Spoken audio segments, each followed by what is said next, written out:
औज़ुबिल्लाहिमिनश्शैतानिर्रजीम बिस्मिल्लाहिर्रहमानिर्रहीम। मैं Azhar Hamid Sheikh Shah Hamdan Islamia model school Nowshera से। हम आए थे यहाँ पे टूर पे आए थे, हम पिकनिक आए थे स्कूल के साथ। और हम एक जगह पर आए जिस जगह का नाम फतेहगढ़ में ये किला आपको पीछे मेरे नज़र आता होगा। ये किला जो है मुझे बहुत अच्छा लगा, क्योंकि इसकी जो ये खूबसूरती है मुझे बहुत अच्छी लगी, क्योंकि इसके ये जो बड़े बड़े पत्थर हैं, इसके जो ये डिज़ाइन है मुझे बहुत अच्छा लगा।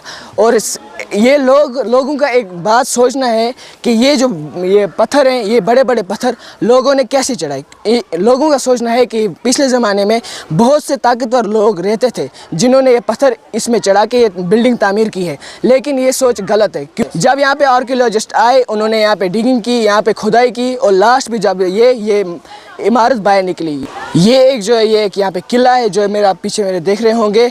और जो है ये बहुत ही अच्छी जगह है, यहाँ पे लोग आ सकते हैं ये देखने के लिए, क्योंकि ये बहुत ही ज़बरदस्त जगह है। यहाँ पे जो मुझे अब तक की सबसे अच्छी जगह जो लगी वो यही जगह लगी। और मैं बाकी स्कूल के बच्चों से भी यही गुजारिश करूँगा, उनके टीचर से यही गुजारिश करूँगा कि वो अपने बच्चों को एजुकेशन टूर के लिए अगर लाएँ तो ज़्यादा से ज़्यादा यहीं पर लाएँ, क्योंकि उनको सबसे ज़्यादा अगर हिस्ट्री की नॉलेज अगर उनको चाहिए तो वो इधर आ सकते हैं। क्योंकि हमने जितना भी हिस्ट्री में पढ़ा, मैं भी हिस्ट्री पढ़ता हूँ, जितना भी मैंने हिस्ट्री पढ़ा उसकी थोड़ी बहुत झलक मैंने इस किले में भी देखी।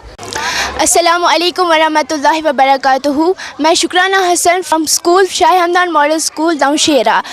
हम पढ़ रहे थे अबाउट मोनूमेंट्स, तो हमने सर को बोला कि हम रियलिटी में मोनूमेंट्स को देखना चाहते हैं। सो सर ने हमें यहाँ पर लाया और हमने यहाँ पर फतेहगढ़ मोनूमेंट्स को बहुत ज़्यादा एक्सप्लोर किया। ये मोनूमेंट्स इंसानों ने बनाए हैं, तो ये फतेहगढ़ के ही इंसान थे जिन्होंने ये मोनूमेंट्स बनाए हैं। हम बहुत हैरान हुए कि उन्होंने कैसे ये पत्थर उठाए होंगे और इन पे लगाए होंगे, ये बहुत भारी भी होंगे। Thanks.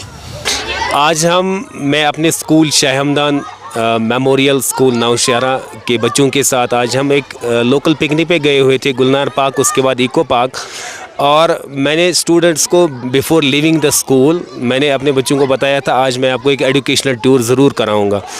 And I had personally heard about Qila of Fatehgarh, क्योंकि इस एरिया में ये जगह जहाँ पर मैं आपसे बात कर रहा हूँ, ये इस एरिया में फतेहगढ़ किला के नाम से मारूफ़ है।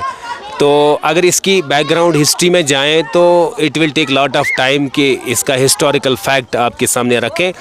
तो ब्रीफली मैं ये कहना चाहूँगा कि वी शुड, हमारे साथ जो बच्चे होते हैं, आप देखिए जब हम सोशल स्टडीज़ पढ़ाते हैं, जब हम अपने देश अपने हिंदुस्तान की हिस्ट्री पढ़ाते हैं, तो वहाँ पर स्पेशली अगर आप 6th क्लास की हिस्ट्री उठाकर देखेंगे, 9th की या 11th की या फर्स्ट ईयर की, जब history student in text books को पढ़ता है तो वहाँ पे हमें इंडिया की एंशंट हिस्ट्री के बारे में डेफिनेटली स्टूडेंट्स को बताना पड़ता है, जिसमें आर्कियोलॉजिकल साइट्स होती हैं। इसी तरह से when I came here along with my students, जब मैंने इस किला के बारे में डीप, खासकर मैं कहूँगा हमारे यहाँ नारवा बेल्ट में नारवा लिटरेरी सोसाइटी के मीडिया प्लेटफॉर्म से जब मैंने एक वीडियो वॉच किया जहाँ पर एक डिटेल्ड रिपोर्ट इस किले को लेकर मैंने देखा, तो I was very much impressed. शायद मैं आज की डेट में अपने बच्चों को यहाँ नहीं लाता, लेकिन जब when I went through the video, through the story which was made by Narwa literary society, तो उससे मेरे अंदर एक क्यूरियासिटी हुई। And I as a teacher I thought कि it is necessary and obligatory for मी,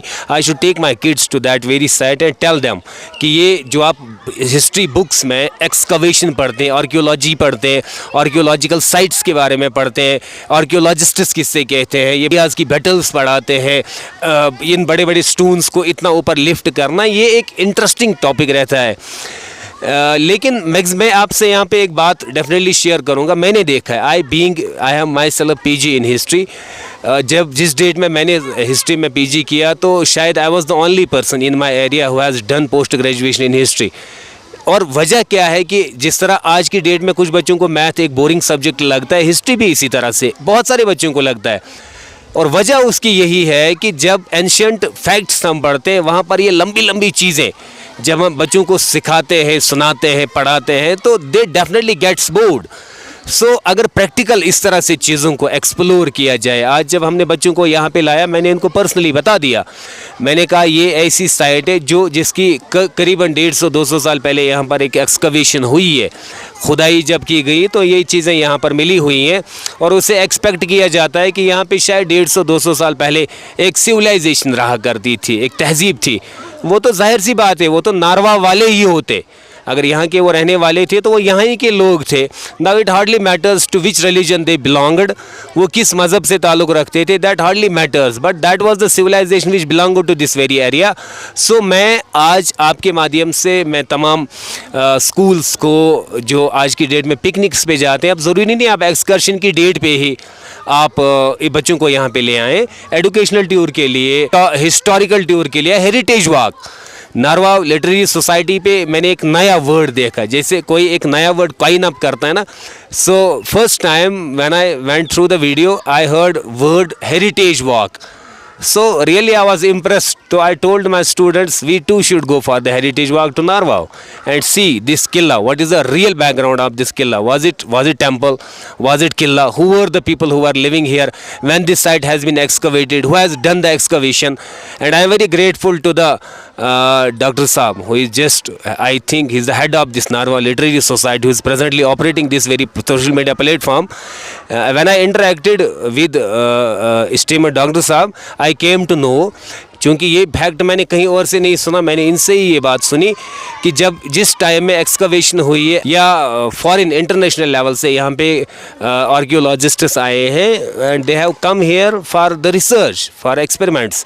सो मैं खासकर नारवा के लोगों को मैं कहूँगा, मैं खुद तो नारवा बेल्ट का नहीं हूँ तो, लेकिन मैं आसपास के स्कूल्स को भी आपके माध्यम से ये कहना चाहता हूँ कि we should bring our student instead of taking students to such areas जहाँ पर खाली खेल कूद के अलावा वो भी तो ज़रूरी चीज़ है, वो भी तो ज़रूरी चीज़ है. वो एक ज़माना था जब मैं छोटा था तो कहते थे पढ़ोगे लिखोगे बनोगे नवाब, खेलोगे कूदोगे हो जाओगे ख़राब, लेकिन ये बात आज की डेट में गलत साबित हुई.